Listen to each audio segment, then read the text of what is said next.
내가 너무 예민한 건가? 주변 사람들이 나르처럼 느껴지는 것이 내 탓인 마냥 여겨질 수 있어요. 안녕하세요. 토킹 덕트스의 원은수입니다. 주변에 가까운 누군가로 인해 너무 오랫동안 고통을 당하다가 특정 계기로 인해 드디어 그 사람이 나르시시스트라는 인지가 생겼어요. 그래서 나르시시스트 당사자의 심리와 특성에 대해서 많이 알아가고 잘 파악하게 되어서 그 사람에게 대응도 현명하게 잘하게 되었어요. 그런데 시간이 점차 지나면서 나에게 처음으로 나르시시스트의 존재를 인지시킨 그 당사자 외에도 그동안 알고 지낸 다른 여러 사람들의 나르시시스트적 특성들이 눈에 보이기 시작하는 거예요. 상당 기간 알고 지냈지만 그렇게 가깝게 지낸 사람은 아니어서 언뜻 좀 특이하다, 불편하다 정도 느낌만 있었지 그 사람에 대해서 자세하게 생각해보고 분석해 본 적이 없는데 나르시시스트의 특성을 확실하게 인지한 후에는 그런 주변 사람들의 건강하지 않은 심리들이 보이기 시작하는 거죠. 그리고 과거에 나에게 큰 상처를 입혀서 관계를 단절한 사람들 또한 돌아보면 당시에는 몰랐는데 그 사람이 나르시시스트적 성향이 강했구나. 내가 과거에 가스라이팅 당하고 조종당한 거구나. 주마등처럼 옛날 일들이 떠오르면서 깨닫게 되는 경우가 많아요. 그리고 새로운 사람을 접할 때에도 훨씬 더 조심스럽게 관찰하게 되고 이전에는 그냥 넘겼을 법한 상대의 건강하지 않은 측면들이 감지가 되고 나르시시스트적 특성들이 잘 인지가 돼요. 그러다 보니 누구를 새로 사귀는 것도 조심스러워지고 정말 친한 측근들 외에는 이전부터 알던 사람들도 경각심을 갖고 바라보게 돼요. 그런데 그러는 중에 이런 생각들이 떠오르기 시작할 수 있어요. 왜 내 주변에는 온통 나르시시스트들만 있는 것 같지? 설마 이렇게 많은 사람들이 전부 다 나르시시스트일 리가 있을까? 내가 너무 예민한 건가? 내가 엉뚱하게 나르시시스트가 아닌 사람을 나르라고 오해하는 건가? 내 문제인가? 스스로를 의심하게 되고 주변 사람들이 나르처럼 느껴지는 것이 내 탓인 마냥 여겨질 수 있어요. 그래서 여기서 꼭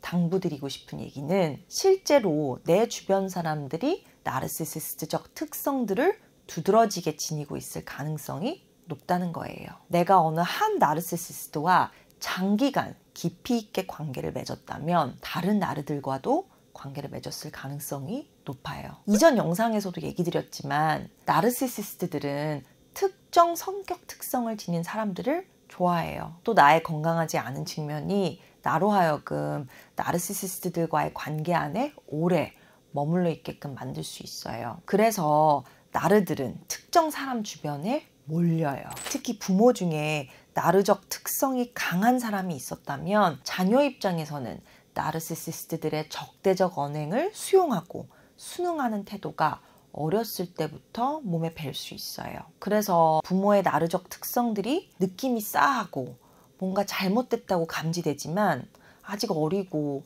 부모가 워낙 절대적인 존재이다 보니 세상 사람들은 다 이런 건가 보다 하며 나름대로의 방어기제와 적응 방법을 만들어내서 꾸역꾸역 넘어간 거죠. 이후에 성장하면서 스쳐 지나가는 나르들에게도 비슷하게 대응한 것이고요. 그런데 성인이 돼서 정말 긴밀하게 교류하게 된 나르는 그냥 넘길 수가 없게 된 거예요. 나에게 너무 장기간 막대한 고통을 주고 있으니까요. 그래서 이성적으로, 논리적으로는 결코 이해할 수 없는 이 관계와 상대에 대해 깊게 들여다볼 수밖에 없는 상황이 돼서야 상대의 나르시시스트적 측면들을 인식하게 된 것이에요. 그리고 이걸 계기로 그동안에는 간과했던 주위 사람들의 특성들까지 인지하기 시작한 거고요. 그런데 워낙 어렸을 때부터 나르시시스틱한 부모의 가스라이팅과 너가 문제야 라는 비난에 노출되다 보니 여전히 나르들을 잘 감지하는 것이 자신의 잘못인 마냥 여기고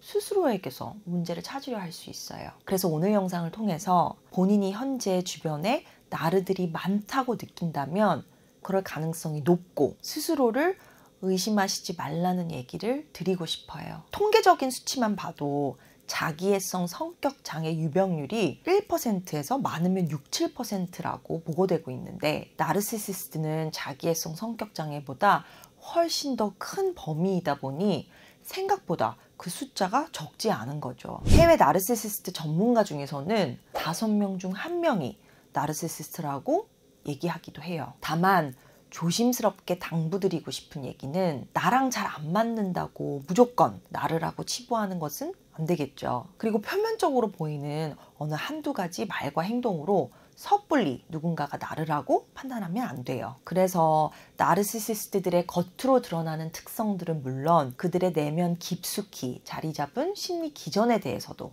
정확하게 이해하셔야 해요. 그래야만 상대가 정말 나르시시스트적 특성들이 강하게 자리 잡고 있는 것이 맞는지 올바르게 판가름할 수 있어요. 그렇기 때문에 더더욱 주위의 나르시시스트에 대한 인지가 필요하신 분들에게 나에겐 상처받을 이유가 없다. 제 책과 토킹 덕트스 영상들 권유 주셔야겠죠? 또 건강하지 않은 상대방이 잘 감지가 된다는 의미는 결국 건강한 상대방 또한 잘 알아볼 수 있다는 의미가 되겠죠? 그래서 내 주변에 오랜 기간 친밀한 관계를 유지한 사람들 중 두드러진 나르시시스트적 특성이 관찰되지 않고 건강한 측면들을 많이 갖고 있는 사람들을 더욱 가까이 하고 소중히 여길 수 있는 계기 또한 될 수 있을 것 같아요. 아무리 베풀어도 보답은커녕 피해만 주는 나르에게 우리의 한정적인 시간과 에너지를 쏟으면 정작 내가 진실된 관계를 맺을 수 있는 사람들에게는 이를 사용할 수 없으니까요. 그래서 주변 사람들의 나르시시스틱한 측면들을 매우 잘 감지할 수 있는 능력이 때로는 괴롭게 느껴질 수도 있지만 궁극적으로는 내가 진정으로 행복한 관계를 맺기 위해서 필수적이겠죠. 오늘 영상이 도움되셨다면 구독과 좋아요를 통해 더욱 많은 분들에게 토닥 영상들이 닿을 수 있도록 도움 주시면 감사합니다. 오늘 토킹은 여기까지. 토킹 덕트스의 원은수입니다.